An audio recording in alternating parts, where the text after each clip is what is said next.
The one thing we deal in here at the Hardline and daily seek to hammer down is waste. Politicians wasting words, lawmakers wasting your money, and the people who insist on wasting time with wingnut theories and ridiculous assertions of conspiracies without a shred of evidence. But when it comes to government waste, we cast aside the frauds, get to the heart of the matter, and with the final month of the governmental fiscal year now passed, what better time to bring to the fore the boneheaded manner in which your bucks are wasted every day with the people who call them on it every day. Welcome back to the Hardline. Vice President for Policy and Communications at Citizens Against Government Waste. Waste not a moment with Leslie Page. It has been a long time since we gathered, Leslie, and unfortunately, we are awash in waste, if you will, because here's the thing that caught me. Everybody gets a certain amount of money to spend. We're at the end of the fiscal year, but they're going to spend it instead of saving it, maybe rolling it over, saving the taxpayers a couple of bucks. But everybody's in a rush to spend it as stupidly as possible before they lose it, aren't they? Oh, absolutely. And I'm glad to be back, Ed. Thanks for having me. Yeah, this is the typical use it or lose it, end of the fiscal year spending spree. You know, anecdotally, we've heard about it for years. But yesterday, we had a hearing on the Hill in which there was some empirical evidence finally brought forth to support this allegation that there's this huge, flurry of spending at the end of every fiscal year, and to the point where you're looking at some agencies that are now spending 38% of their budget contractual obligations, not just in the final quarter, but in the final month of the year. State Department is one of them, by the way.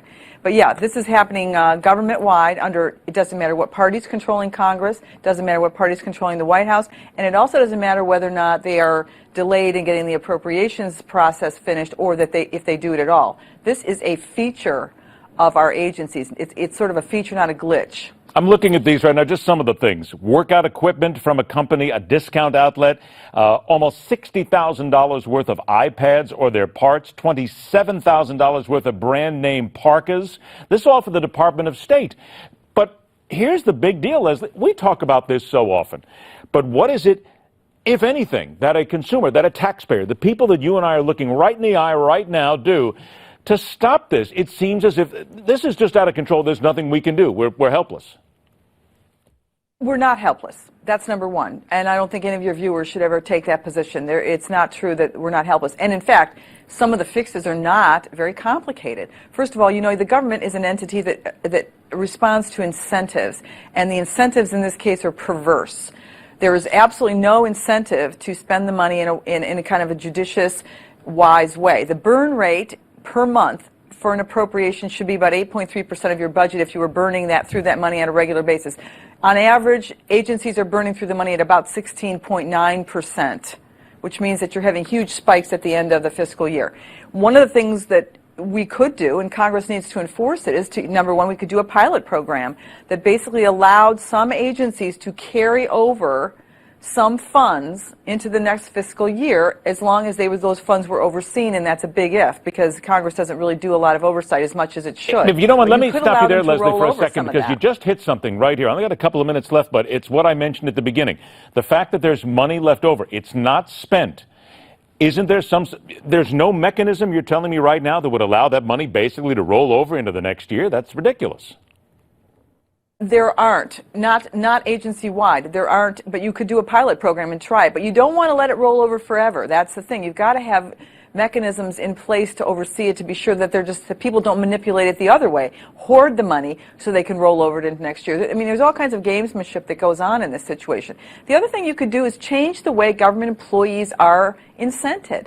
There's absolutely no performance bonuses and I'm against bonuses in general for federal government employees, but if there were any, I would like them to be benchmarked against savings and efficiency, not how fast you shoveled the money out the door. And that's kind of where we are now. There's no incentive for people to look at what they're doing, ask if it's necessary and appropriate, and then turn some of the money back to the Treasury and maybe get some for next year, put some aside for your bonus. And also no punishment for not spending it all. Because right now they fear, budget directors and program directors inside the federal government fear that if they don't spend every dime, that their budget will be cut the following fiscal year. So there's a lot of things you could do that are not, it's not rocket science. I got about 30 seconds left. I'm looking here, for instance, custom handcrafted stem and barware to the State Department for use in Yes. embassies around the world. $5 million. Quickly, Leslie, was there one thing that you saw? Was there something that you saw when you looked at it and said, that's about one of the dumbest things I've ever seen money spent on? Well, the first thing I thought of when I saw the $5 million for the really nice stemware was, let me just raise a toast, an ironic toast, to dumb government incentives. Because, I mean, most taxpayers are raising the styrofoam cup, you know, to toast the Simon Pierce hand-blown glassware that the State Department got. Not that the State Department, by the way, couldn't have used the money to fix some of their IT problems. That hasn't been in the news at all. Well, wait a minute. We haven't even gone there fact yet that because, quite frankly, if we need to have red Solo cups, then basically just distributed around the world. Just put the State Department logo on it. It'll save everybody money, and it will make them think of America right away. Think about what Leslie and the people are doing. We're a red Solo great cup idea. country, aren't we, anyway? CAGW.org. Go to it. Check out what they're doing. We'll talk to Leslie Page here. Always a pleasure, Leslie. Take care.